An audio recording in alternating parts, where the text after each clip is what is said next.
Hello everyone, मेरे प्यारे से यूट्यूब चैनल में आप सभी का स्वागत है। आज जो है हम Shri Vyapam chemistry question bank का वीडियो नंबर 6 आप लोगों के समक्ष लेके आए हैं, जिसमें हम पुनः जो है प्रयोगशाला परिचारक के 20 प्रश्न देखेंगे। और इसके पहले हमने 20 प्रश्न जो है डिस्कस कर लिया था, जो कि 2024 में ये एग्जाम हुआ था। ठीक है, 2024 में ये एग्जाम हुआ था, मैंने आपको बताया भी था। और इसके पहले वाले वीडियो में हमने पार्ट 5 में 20 प्रश्न डिस्कस कर लिया था। आज हम जो है और 20 प्रश्न यहाँ पे डिस्कस करेंगे। तो चलिए बिना वक्त गवाए जो है हम लोग स्टार्ट करते हैं और इस वीडियो को आगे बढ़ाते हैं। तो चलिए पहला प्रश्न देखते हैं। यहाँ पर देखिए, ये वाला जो प्रश्न है मैंने पहले वाले वीडियो में इसको डिस्कस किया था, लेकिन वहाँ इनकम्प्लीट सॉल्यूशन था। मैंने आपको जो आंसर बताया था वहाँ पर इसके पहले वाले वीडियो में वो मैंने बी बताया था, लेकिन बी यहाँ पर होगा नहीं। वहाँ ये 2 स्टेप प्रोसेस होता है। यहाँ पे जो हम इस न्यूमेरिकल को सॉल्व करेंगे वो 2 चरणों में हम लोग सॉल्व करेंगे। मैंने केवल और केवल पहले वाले वीडियो में एक चरण मैं बताया था, उसको 2 स्टेप में करना था। अब कैसे करना है देखो, यहाँ पे 2 फार्मूला यूज होंगे। जो स्टेप नंबर फर्स्ट होगा उसमें फार्मूला यूज होगा normality is equal to molarity into x, और दूसरे स्टेप में जो फार्मूला यूज होगा वो N1V1 या मैं बोलूँ M1V1, आप जैसा भी मानो। तो चलिए मैं लिख देता हूँ यहाँ पर M1V1 is equal to M2V2, ये मैं लिखता हूँ। तो ये 2 फार्मूले यहाँ पर यूज होंगे। तो यहाँ पर देखिए किस प्रकार से इस फार्मूले को इस्तेमाल करना है। तो सबसे पहला वाला फार्मूला यूज होगा N is equal to M into x. N is equal to M into x. Normality कितनी दी हुई है? 36 नॉर्मल दिया हुआ है। ठीक है, मोलरिटी हमको निकालना है और एक्स फैक्टर क्या हो जाएगा? इनटू हमको एक्स फैक्टर जो है इसके लिए 2 हो जाएगा। क्यों 2 होगा इसके लिए? क्योंकि H2SO4 है, तो H2SO4 जो है डिसोसिएट होता है ट्वाइस H प्लस और SO4 2 माइनस में, तो इसके लिए एक्स फैक्टर हो जाएगा 2। और यहाँ पे जो मोलरिटी निकल के आएगी वो होगा 36/2, ये 18 मोलर निकल के आएगा। ये मोलरिटी निकल के आया। ये कब का मोलरिटी है? जो 36 नॉर्मल H2SO4 है उसकी मोलरिटी 18 m है। ये मिलाने के पहले जल में मिलाया जाता है बोल रहा है ना, तो मिलाने से पहले की है ये मोलरिटी। ठीक है, यहाँ पे जो मोलरिटी 18 m आया है वो मिलाने से पहले की मोलरिटी है। अब मिलाने के बाद इसकी न्यू मोलरिटी हो जाएगी M1V1 is equal to M2V2, ये हो जाएगा। और यदि हमें इसमें इस फार्मूले में मैं मान रखूंगा, तो इस फार्मूले में मान रखने के बाद देखो M1 कितना है हमारे पास? 18 मोल H2SO4 का रख लो। V1 कितना है जी हमारे पास? 50। M2 हमको ज्ञात करना है और V2 है हमारा 100। जल में मिलाया जाता है ना, 50 + 50, 50 ml सल्फ्यूरिक अम्ल लगा हुआ और 50 ml जल का हुआ, तो हो गया हमारे पास 100। तो यहाँ पे हो जाएगा 18 × 50/100। तो यहाँ पे हो जाएगा, इसको सॉल्व करने के बाद 9 मोलर। तो 9 मोलर इसका आंसर आ जाएगा। मतलब यहाँ पे जो आंसर होगा वो हमारा A फॉर एप्पल हो जाएगा। 9 मोलर इसका आंसर हो जाएगा। आई होप ये जो न्यूमेरिकल क्वेश्चन है आपको समझ में आया था। इसके पहले वाले वीडियो में मैंने इनकम्प्लीट बताया था, ये इसका कंप्लीट सॉल्यूशन है। 2 फार्मूले यहाँ पर इस्तेमाल होंगे। चलिए आगे बढ़ते हैं। 81, वह औषधि जो शरीर के ताप को कम कर देता है। शरीर के ताप को जो कम करता है उसे एंटीपायरेटिक्स बोलते हैं। ये इसका एग्जाम्पल है हमारा पैरासीटामोल, या बुखार में जितने भी दवाइयाँ दी जाती है वो सब एंटीपायरेटिक्स दवाई के अंतर्गत आती है। ठीक है, तो 81 का एंटीपायरेटिक्स हो जाएगा। और उसके बाद देखो ये 82 है रेडॉक्स अभिक्रिया। रेडॉक्स अभिक्रिया, तो इसको क्या है सॉल्व करना, कैसे सॉल्व करेंगे? इसमें जो है स्टेप बाय स्टेप जो है अकॉर्डिंग टू ऑप्शन जाएंगे। ठीक है, अकॉर्डिंग टू ऑप्शन जाएंगे और इसको बैलेंस करेंगे। 1 by 1 x और y के मान हमको यहाँ पे पुटअप करना है। जब x और y का मान आप पुटअप करते जाओगे, पुटअप करते करते ये निष्कर्ष निकलता है, ये इसका आंसर डी हो जाएगा। देखो इसका आंसर डी क्यों होगा, इसको जब मैं x की वैल्यू 3 रखता हूँ, मतलब 3Cl2 plus 6OH minus ion is equal to ClO3 minus plus 5Cl minus plus thrice H2O ये रखता हूँ। तो यदि मैं यहाँ पे देखता हूँ तो यहाँ पे एक चीज देखो, इधर कितना क्लोरीन है भैया, 3 2 जा 6। Number of atom left hand side और राइट हैंड साइड में बराबर होना चाहिए, वही हमारा आंसर होगा। तो यदि मैंने डी वैल्यू को यहाँ पे पुट अप किया है तो यहाँ पे देखो 3 2 जा 6 क्लोरीन, यहाँ पे भी हमारा 6 क्लोरीन आ गया, यहाँ पे 6 ऑक्सीजन है और यहाँ पर भी हमारा देखो 3 + 3 6 ऑक्सीजन हो गया। यहाँ पे नंबर ऑफ हाइड्रोजन 6 है और यहाँ पे नंबर ऑफ हाइड्रोजन भी 6 है। मतलब कहने का मतलब ये है कि इस वैल्यू को यदि मैं रखता हूँ तो number of atom left hand side और राइट हैंड साइड दोनों में बराबर आते हैं। तो इसका ऑप्शन नंबर डी जो है सही हो जाएगा। इसको ऑप्शन के अकॉर्डिंग करना है, ठीक है। चलिए आगे बढ़ते हैं।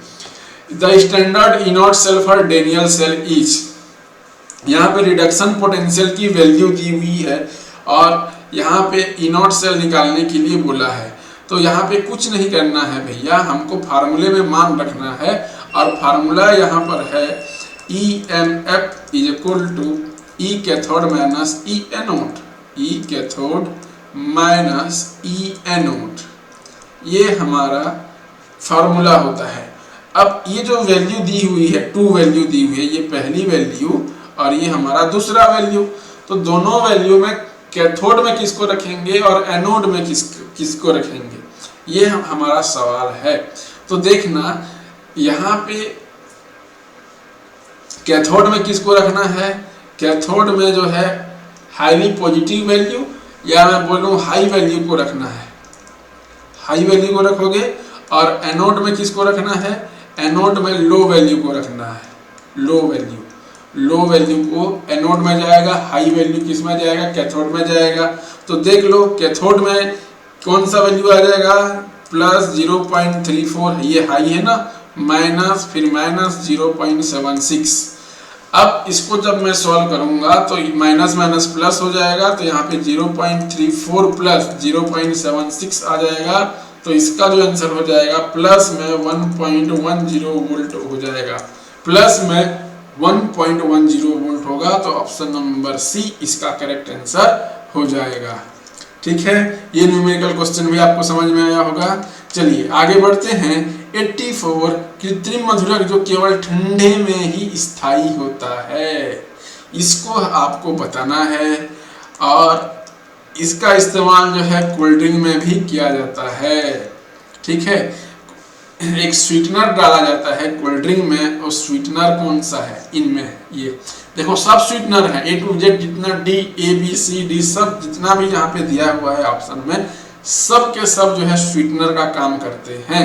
लेकिन यहाँ पे जो स्वीटनर डाला जाता है कोल्ड ड्रिंक में या सॉफ्ट ड्रिंक में, वो होता है हमारा सैकरीन। क्या होता है, सैकरीन, ठीक है। ये ठंडे में स्थायी होता है और इसको यदि हम लोग गर्म कर देंगे ना सैकरीन को, तो ये अनस्टेबल हो जाता है, डिकम्पोज हो जाता है, ठीक है। ये जो है हॉट या मैं बोलना चाहिए हीट के प्रेजेंस में, हॉट नहीं हीट के प्रेजेंस में जो होता है ये जो सैकरीन होता है और डिकम्पोज हो जाता है। तो इसका जो करेक्ट आंसर होगा वो ऑप्शन नंबर ए हो जाएगा। क्लियर है। चलिए आगे बढ़ते हैं। जबरदस्त क्वेश्चन है, वेरी वेरी इंपॉर्टेंट है, ये बढ़िया क्वेश्चन है और ये होता है हमारा daily life, chemistry in our daily life.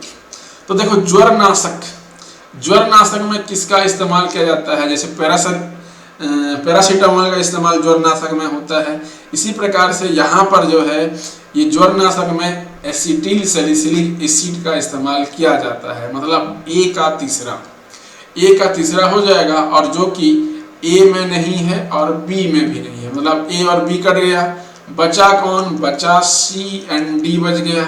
अब जब सी एंड डी बच गया तो सी को देखना, बी का देखो, बी प्रशांतक दिया हुआ है तो प्रशांतक का होगा बारब्यूटेट, मतलब बी का चौथा हो जाएगा, ठीक है, बी का चौथा और ए का क्या हो जाएगा, ए का तीसरा। कहाँ पर दिया है देखो, ए का तीसरा बी का चौथा, ए का तीसरा बी का चौथा, इस ऑप्शन में दिया है, तो ऑप्शन नंबर डी हमारा करेक्ट हो जाएगा। जब जीवाणुनाशक की बात करते हैं वो सल्फापिरिडिन होता है और एंटी मलेरियर में आता है पेलुट्रीन, ये हमारा आंसर हो जाएगा। तो डी फॉर डॉग ये हमारा करेक्ट आंसर होगा। चलिए आगे बढ़ते हैं। निम्नलिखित यौगिकों में नाइट्रोजन की ऑक्सीकरण संख्या को बढ़ते क्रम में व्यवस्थित कीजिए।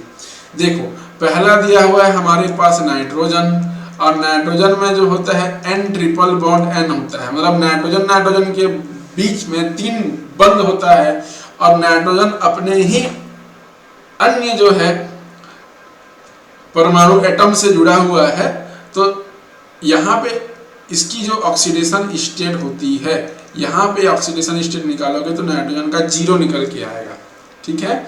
मैं यहाँ पे लिख देता हूँ मॉलिक्यूल, कौन कौन से मॉलिक्यूल है, और इधर मैं लिख देता हूँ ऑक्सीडेशन स्टेट। नाइट्रोजन का मैं केवल लिखूंगा, तो जब मैं नाइट्रोजन की बात करूंगा तो इसका हो जाएगा 0, ठीक है। अमोनिया की जब मैं बात करूंगा तो इसका हो जाएगा -3 होता है। अमोनिया का कितना होता है जी, -3। उसके बाद देखो नाइट्रस अम्ल बोला है HNO2, इसका जब आप नाइट्रोजन का निकालोगे तो इसका हो जाएगा +5। कितना हो जाएगा जी हमारे पास, +5।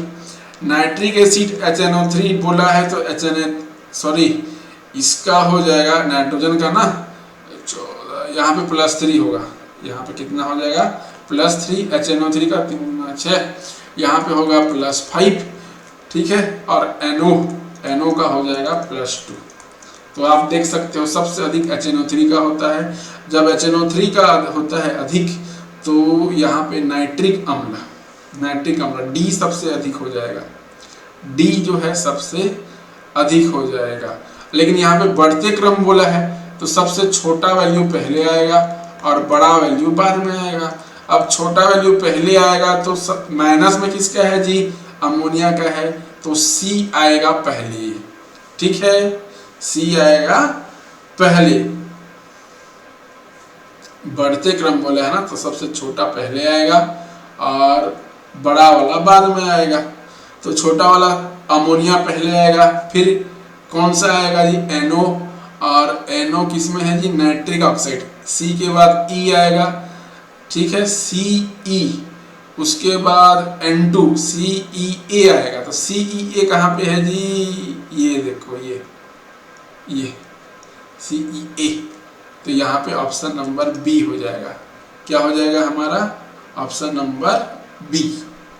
बढ़ते क्रम में व्यवस्थित कीजिए बोले है ना ऑक्सीकरण संख्या को, तो सबसे पहला छोटा वैल्यू, उसके बाद बड़ा वैल्यू।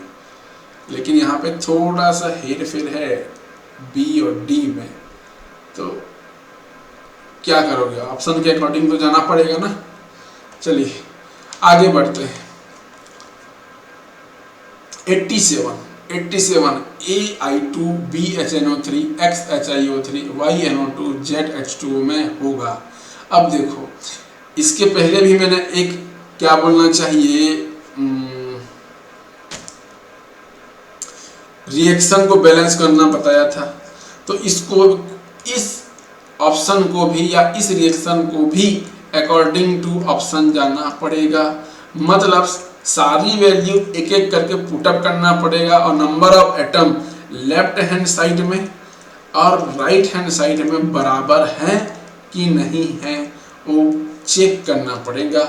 और ये बहुत लंबा प्रोसेस होता है, बहुत लंबा प्रोसेस होता है।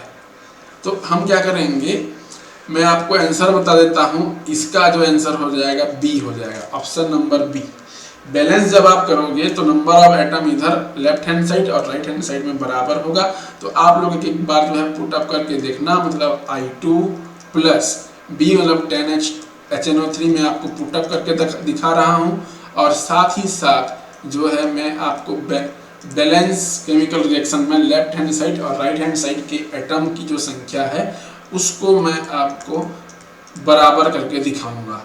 तो Z की वैल्यू कितनी है, 4 है, तो यहाँ पे 4H2O। देखो बैलेंस करना, इधर कितना है I2 2 है आयोडीन कितना है 2, तो यहाँ पर भी देखो 2 ही है। राइट हैंड साइड में भी हमारा 2 ही है। आई के सामने 2 लिखा है तो आयोडीन 2 हो गया। हाइड्रोजन इधर 10 है और इधर भी देखना हाइड्रोजन 4 दूनी 8 और ये 2 10, तो हाइड्रोजन भी बैलेंस है। नाइट्रोजन 10 है, यहाँ पर भी हमारा नाइट्रोजन कितना है 10 है। ऑक्सीजन जो है 30 है, 30 ऑक्सीजन, तो यहाँ पे हो गया 6, यहाँ पर 6, यहाँ पर 20 और यहाँ पे 4, तो यहाँ पे टोटल जो है बैलेंस हो गया लेफ्ट हैंड साइड भी और राइट हैंड साइड भी। तो यहाँ पे ऑप्शन नंबर बी जो है यहाँ पे करेक्ट हो जाएगा। क्लियर है? इस प्रकार के क्वेश्चन को हमेशा ऑप्शन के अकॉर्डिंग करना तो गलत नहीं होगा, लेकिन टाइम थोड़ा लगेगा, मैं आपको क्लियर बता दे रहा हूँ, यहाँ पे टाइम लगने वाला है। आगे बढ़ते हैं। प्राकृतिक एवं कृत्रिम मधुरक को उनके घटते माधुर्य मान के अनुसार व्यवस्थित कीजिए। तो देखो यहाँ पे सबसे अधिक मधुर जो होता है इस स्वीटनर में, सबसे अधिक स्वीट जो होता है वो डी होता है। कौन होता है जी? हमारा डी। घटते माधुर्य क्रम में बोला है ना, घटते हुए माधुर्य क्रम में बोला है, तो सबसे अधिक वाली वैल्यू को अधिक से कम की ओर जाएंगे भैया, अधिक वैल्यू को पहले रखेंगे और कम वैल्यू को बाद में रखेंगे। तो सबसे अधिक वैल्यू डी की होती है जो कि एलिटेम होता है। फिर मैं बी की ओर जाऊंगा, सुक्रालोज।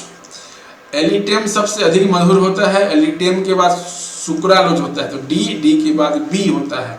तो कहाँ पर ऐसा ऑप्शन है डी के बाद बी?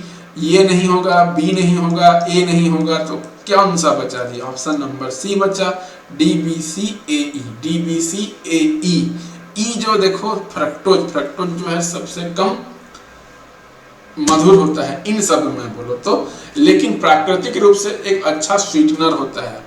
प्राकृतिक स्वीटनर, नेचुरल स्वीटनर कौन है भैया? फ्रक्टोज है। हम लोग कार्बोहाइड्रेट में पढ़ते थे वहां पे, ठीक है। तो चलिए आगे बढ़ते हैं। आगे है हमारा 89, असर्शन और रीजन के लिए सही विकल्प का चयन कीजिए। तो यहाँ पे पोटेशियम परमैंगनेट तथा पोटेशियम आयोडाइड के बीच अभिक्रिया में परमैंगनेट आयन अपचायक का कार्य करता है।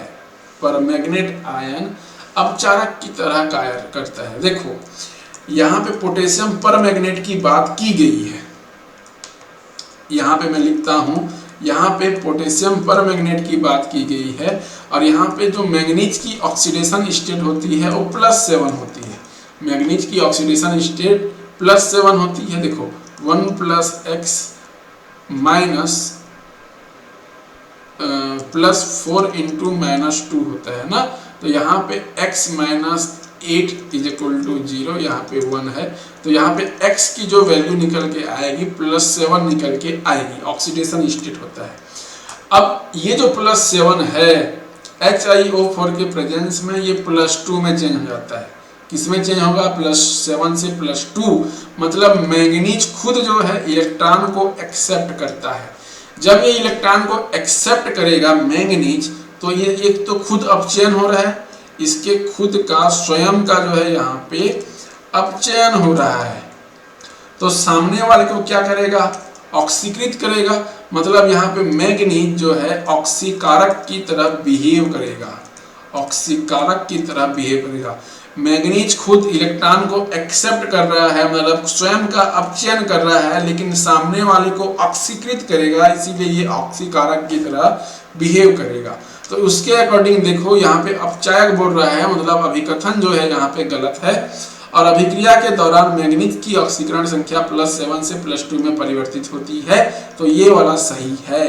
तो असर्शन जो है गलत है और आर सही है, ऑप्शन नंबर डी हो जाएगा, ऑप्शन नंबर डी हो जाएगा इसका। क्लियर है? चलिए आगे बढ़ते हैं। खाद्य उत्पादों में प्रयुक्त प्रतिऑक्सीकारक की पहचान करें।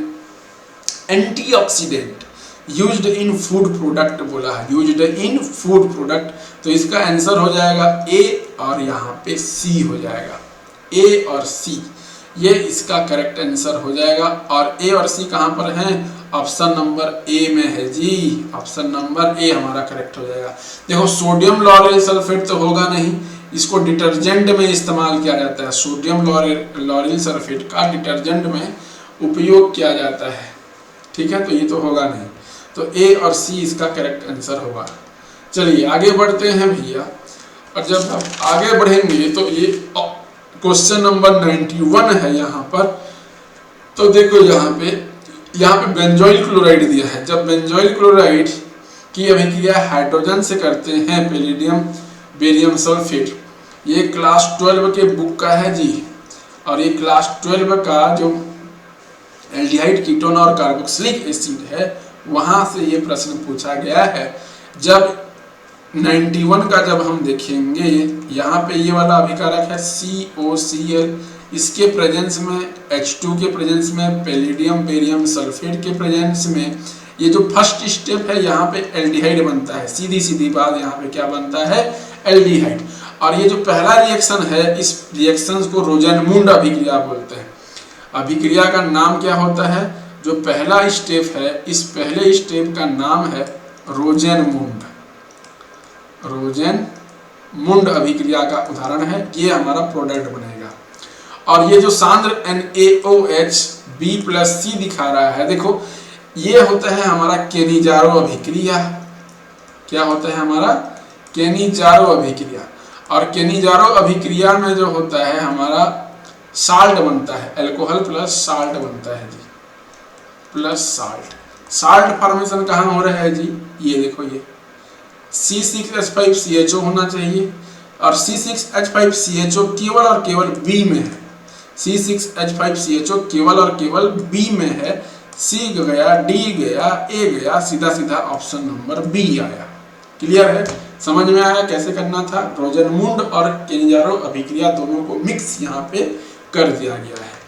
चलिए आगे बढ़ते हैं।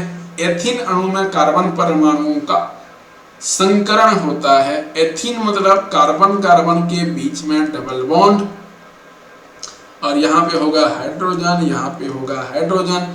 कार्बन में हमारा रहेगा sp2 हाइब्रिडाइजेशन। तो ऑप्शन नंबर B हो जाएगा इसका। ऑप्शन नंबर क्या हो जाएगा जी? B हो जाएगा, sp2 हाइब्रिडाइजेशन होगा। देखो इसको ऐसा भी करते हैं, hydrogen hydrogen hydrogen hydrogen.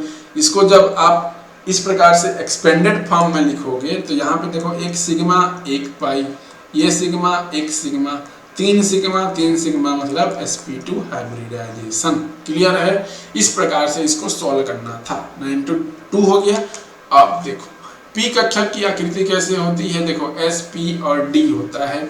S का तो हमारा स्फेरिकल होता है जी, गोलाकार होता है। कैसा होता है जी? हमारा गोलाकार होता है। P की जो आकृति होती है वो डंबल शेप्ड होती है इस प्रकार से।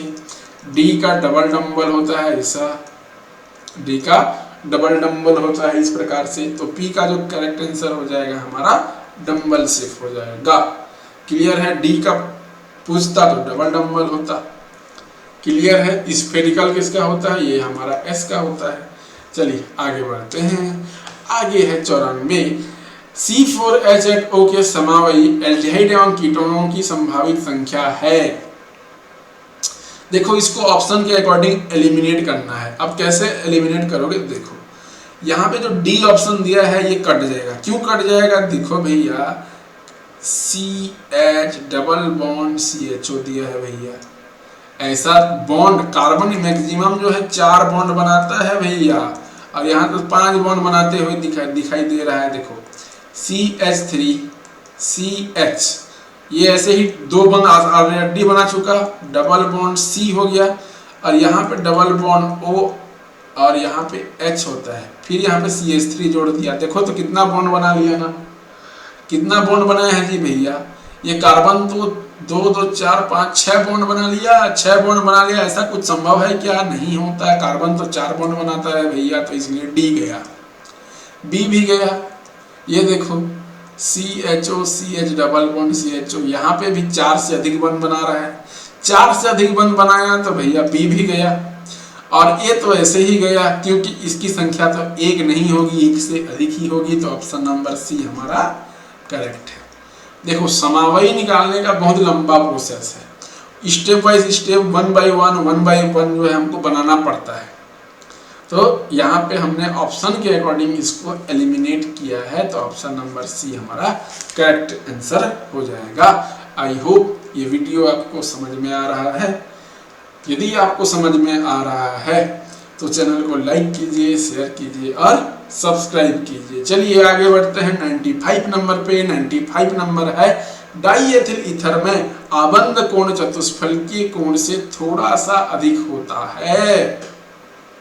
ठीक है, डाइएथिल ईथर, ये डाइएथिल ईथर ये होता है C2H5 C2H5। अब इसका आबंध कोण का मान चतुष्फलकीय से अधिक होता है। चतुष्फलकीय में जो बंध कोण होता है इसका मान होता है 109.28 बोलते हैं इसको, 109 डिग्री 28 मिनट। ये चतुष्फलकीय टेट्राहेड्रल स्ट्रक्चर में ये बॉन्ड एंगल होता है, आबंध कोण होता है।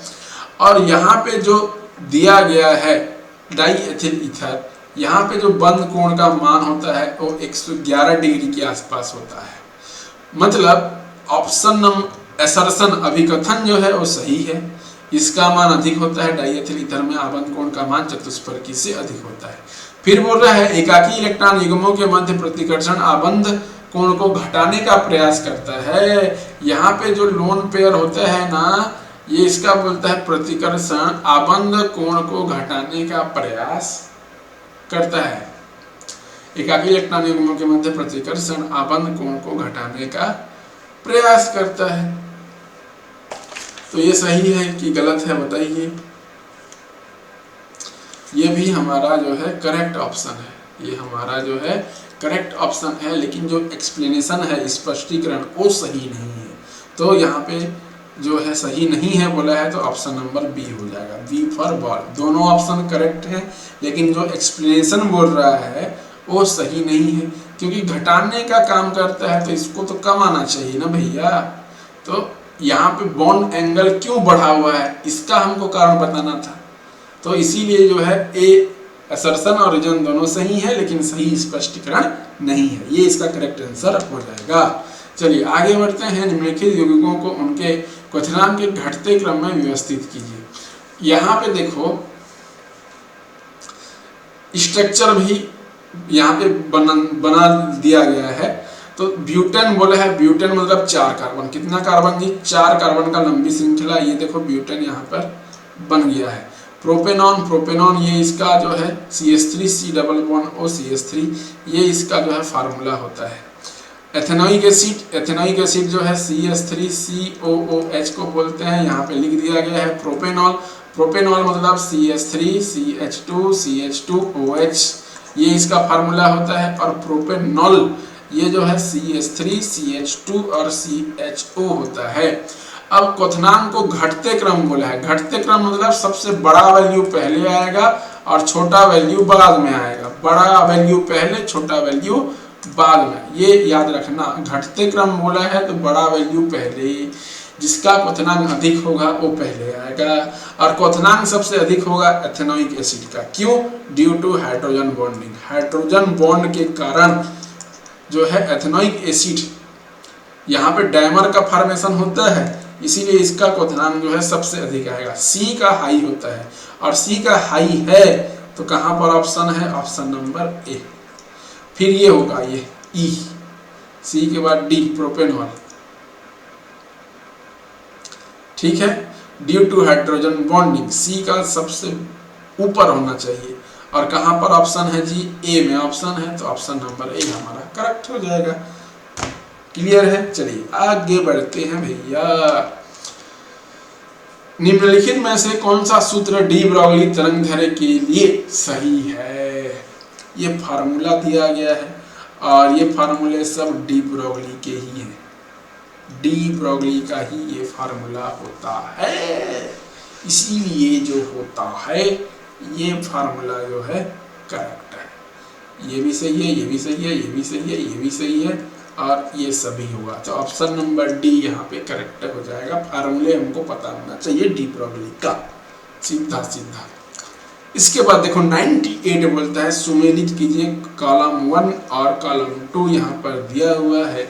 सल्फर ट्राइऑक्साइड, सल्फर ट्राइऑक्साइड देखो S double bond O double bond O double bond O, इस प्रकार से सल्फर ट्राइऑक्साइड होता है। मीथेन का टेट्राहेड्रल होता है। ये जो होता है ट्राइगोनल प्लेनर होता है, ट्राइगोनल प्लेनर स्ट्रक्चर होता है, ठीक है, सल्फर ट्राइऑक्साइड का। मीथेन ये होता है मीथेन, और मीथेन जो होता है इसका स्ट्रक्चर ये होता है, ये हमारा टेट्राहेड्रल होता है। क्या होता है? टेट्राहेड्रल। फिर देखो phosphorus pentachloride, chlorine chlorine chlorine chlorine chlorine, ये होता है हमारा फास्फोरस पेंटाक्लोराइड का स्ट्रक्चर, मतलब टीबीपी बोलते हैं इसको, ट्राइगोनल बाइपिरामिडल। तो यहाँ पे ए का हो जाएगा सल्फर ट्राइऑक्साइड का तीसरा, ए का तीसरा कहाँ पर है? केवल और केवल ऑप्शन नंबर सी में है। तो ऑप्शन नंबर सी यहाँ पे करेक्ट हो जाएगा, ऑप्शन नंबर सी यहाँ पे करेक्ट होगा दोस्तों। क्लियर है? चलिए आगे बढ़ते हैं। निम्नलिखित का अम्लीयता का सही क्रम है भैया। देखो यहाँ पे सीधा सीधा एसिड दिया है, orthohydroxy benzoic acid, आर्थोटालविक benzoic acid. तो यहाँ पे हम लोग क्या करेंगे, एक एक करके स्ट्रक्चर बनाएंगे। तो स्ट्रक्चर कैसे बनेगा? देखो यहाँ पे बेंजोइक एसिड की तुलना की गई है। ये हमारा बेंजोइक एसिड हो गया, ये हो गया हमारा आर्थोहाइड्रोक्सी बेंजोइक एसिड हो गया, ये हो गया हमारा CH3 ग्रुप वाला टालविक एसिड हो गया, ये हमारा टालविक एसिड हो गया। उसके बाद बोला है, क्या बोला है? Paranitro benzoic acid, paranitro benzoic acid, paranitro benzoic acid, ये बोला है। तो देखो अम्लीयता का क्रम, मैं यहाँ पे एक कॉन्सेप्ट वो मेंशन करता हूँ। कॉन्सेप्ट यह है कि जब भी बेंजीन ग्रुप में -I ग्रुप जुड़ा हो, -M ग्रुप जुड़ा हो या -H ग्रुप जुड़ा हो, वो एसिडिटी को बढ़ाता है। एसिडिटी को क्या कर देता है? इंक्रीज करता है। और जब भी +I ग्रुप जुड़ा हो, +M ग्रुप जुड़ा हो या +H ग्रुप जुड़ा हो, ये एसिडिटी को जो होता है कम कर देता है। क्या कर देता है जी? कम कर देता है। ये आप इस कॉन्सेप्ट को हमको याद करना है या समझना है। तो हम यहाँ पे क्या करेंगे, एक एक करके जो है एसिडिटी की तुलना करेंगे। देखो यहाँ पे CH3 ग्रुप जो होता है ये है +I इफेक्ट शो करता है, तो ये एसिडिटी को कम करेगा। NO2 ग्रुप जो है -M इफेक्ट शो करेगा, तो इसकी जो एसिडिटी है वो सबसे अधिक होगी। सबसे अधिक तो किसकी होगी? NO2 की होगी। मतलब यहाँ पे जो ऑप्शन दिया है, ऑप्शन में सबसे अधिक एसिडिटी किसकी होगी बोलने से? पैरानाइट्रो बेंजोइक एसिड की होगी। किसकी होगी? पैरानाइट्रो। अम्लीयता का सही क्रम, तो E जो है सबसे अधिक होगा, E जो है सबसे अधिक होगा E का। फिर आर्थोहाइड्रोक्सी बेंजोइक एसिड, फिर किसका हो जाएगा? देखो E का सबसे अधिक है, और कौन से ऑप्शन में है जी? और अधिक बताने की जरूरत नहीं है, option number A for Apple, ये सीधा करेक्ट आंसर हो जाएगा। ई के बाद orthohydroxy benzoic acid, orthohydroxy benzoic acid मतलब ये वाला ग्रुप, और ये वाला ग्रुप भी -I इफेक्ट शो करता है। OH group -I effect show करता है। तो देखो जी, देखो जी, देखो जी, कौन सा आंसर हो गया? ऑप्शन नंबर ए हमारा करेक्ट आंसर हो गया। चलिए अब देखते हैं 100। निम्नलिखित में गलत कथन को चिन्हित करें, गलत कथन को चिन्हित करें। अब इसको कैसे करना है देखिए। बंद क्रम में मैं पहले इसको जाता हूं। बंद क्रम समान होता है, ऑप्शन नंबर डी देखो, बंद क्रम समान होता है। देखो नंबर ऑफ इलेक्ट्रॉन यदि सेम है तो बॉन्ड ऑर्डर भी सेम आएगा। बॉन्ड ऑर्डर या बंद क्रम में बोलूं वो सेम आएगा।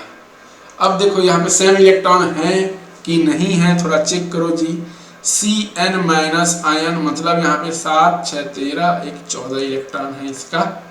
CO यहाँ पे भी 14 इलेक्ट्रॉन है, और NO प्लस यहाँ पे भी हमारा 14 इलेक्ट्रॉन है।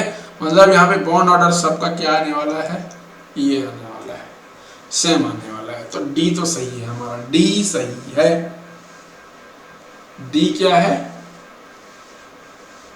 सही है। अब डी जब सही है तो ए कट गया है हमारा, और ए और सी बंद क्रम समान होता है।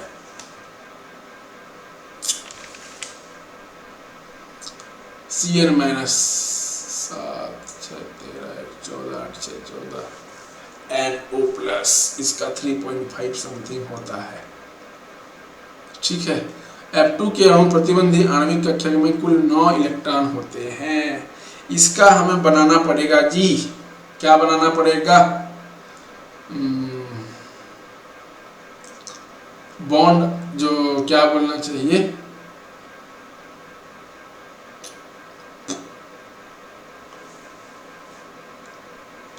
नौ इलेक्ट्रॉन होते हैं, क्या बोलना चाहिए इसको, हमको मॉलिक्यूलर ऑर्बिटल डायग्राम बनाना पड़ेगा और एक एक करके चेक करना पड़ेगा। तो देखो जो सी वाला दिया है,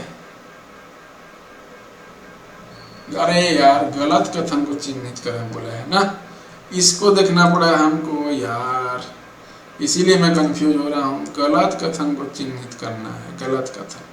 तो एक बार देखो, एक बार देखो, एक बार और देखो, मैं इसको मिटा रहा हूँ, सबको मिटा रहा हूँ यहाँ पर, और सबको मिटाने के बाद यहाँ पे गलत कथन बोला है भैया, गलत कथन बोला है, गलत कथन बोला है। तो देखो मैंने अभी आपको बताया कि जो डी ऑप्शन है वो सही है, डी ऑप्शन जो है वो सही है। गलत कथन हमको पहचानना है, मतलब जहाँ जहाँ डी है वो नहीं हो सकता। और डी कहाँ कहाँ है भाई, सी में है डी और बी में है। अब हमको चेक करना है ए और बी को और ए और सी को, ए और बी को, ए और सी को। तो देखो F2 अणु के प्रतिबंधी आणविक कक्षक में 9 इलेक्ट्रॉन होते हैं। देखो जो F2 अणु होता है इसके प्रतिबंधी आणविक कक्षक में कुल 8 इलेक्ट्रॉन होते हैं। कुल कितने इलेक्ट्रॉन होते हैं, 8 इलेक्ट्रॉन होते हैं एंटी बॉन्डिंग मॉलिक्यूलर ऑर्बिटल में। इसका जो टोटल इलेक्ट्रॉन होता है यहाँ पे 9 9 18 इलेक्ट्रॉन यहाँ पे फील होता है। तो एंटी बॉन्डिंग में 8 इलेक्ट्रॉन पाए जाते हैं और बॉन्डिंग में जो है 10 इलेक्ट्रॉन होते हैं। बॉन्डिंग में कितने इलेक्ट्रॉन होते हैं, 10 इलेक्ट्रॉन होते हैं। मतलब गलत, कौन सा गलत कथन है हमारा, जो बंद क्रम ये जो है ये हमारा गलत कथन हो गया, ये हमारा गलत कथन है। मतलब सी तो होगा ही होगा। और ये देखो हाइड्रोजन और ऑक्सीजन दोनों अनुचुंबकीय प्रकृति के होते हैं। और यहाँ पे बोला है बंद क्रम में वृद्धि के साथ बंद लंबाई कम होती है, बंद लंबाई कम होती है बंद क्रम में वृद्धि के साथ। देखो जैसे 2 है, 2.5 है, 3 है, जैसे जैसे बॉन्ड ऑर्डर बढ़ते जाता है वैसे वैसे लंबाई, जो बंद की लंबाई है वो भी क्या होते जाती है, वो भी क्या होते जाती है, बंद लंबाई घटती जाती है, बंद लंबाई घटती जाती है। तो यहाँ पे जो बी है, बी ऑप्शन भी हमारा गलत कथन है। बी जो ऑप्शन है, सॉरी, बंद लंबाई कम होती जाती है, तो ये बी ऑप्शन है, ये हमारा सही है। तो बी भी सही है और डी भी सही है, बी और डी सही है, बी और डी सही है। तो बचा कौन, ए और सी। तो ए और सी मतलब ऑप्शन नंबर डी यहाँ पे हो जाएगा। ऑप्शन नंबर डी इसका करेक्ट आंसर हो जाएगा। ठीक है, मॉलिक्यूलर ऑर्बिटल थ्योरी यहाँ पे पता होना चाहिए। तो 100 क्वेश्चन, मतलब यहाँ पे प्रयोगशाला परिचारक के हमने 40 प्रश्न यहाँ पर कर लिए हैं। तो प्रयोगशाला परिचारक जो 2024 में ये जो एग्जाम हुआ था उसमें 40 प्रश्न आए थे, उसको हमने डिस्कशन यहाँ पे कर लिया है। आई होप ये वीडियो लेक्चर आपको समझ में आया होगा।